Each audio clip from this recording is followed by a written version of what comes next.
तर तिने इथं राहूनच, पुण्याला गेली नाही काही नाही, इथंच राहून तिने पोस्ट मिळवली.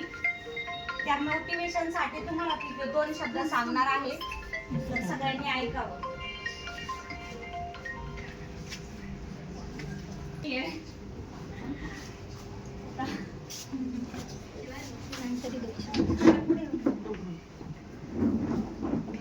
एवढंच आहे का, जेवढे इथं अभ्यास करताय त्यांनी जर मनापासून 100% जर प्रयत्न करत असाल ना, तर मी गॅरंटी देते तुम्ही कुठं ना कुठं सिलेक्ट होऊ शकता. सांगत नाही का इथं हुशार तर तिथं हुशार, पण तुम्ही सिलेक्ट होऊ शकता. फक्त जिद्द ठेवायची नाही. तो एक पॉइंट असतो, आपल्या तिथपर्यंत पोहोचायचं असतं. फक्त मध्ये ब्रेक मारायचा, मध्ये थांबलो.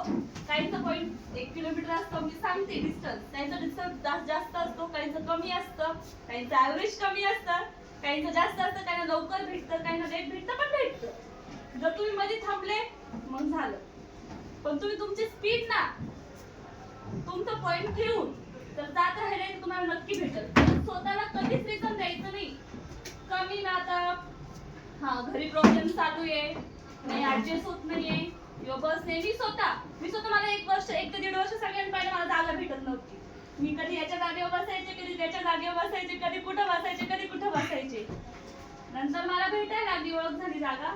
किंवा माझं कधी कधी माझा मुलगा आहे तो कधी आजारी असता तर मला लवकर जायला लागायचं, परत यायचे. माझी घरी मम्मीला कुठं बाहेर जायला लागायचं, तर मी तेवढा टाइम ती जाईल तेवढं जायचे घरी, परत यायचे. पण मी स्वतःला कधीच रिझन दिलं नाही.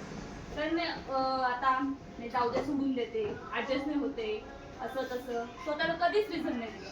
आणि मला असं वाटतं की तुम्ही रिझन नका देऊ.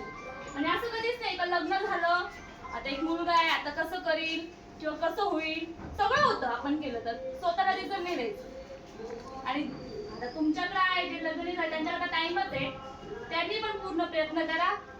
आणि ज्यांचं लग्न झालंय त्यांनी अजून जिद्दीने करा, करून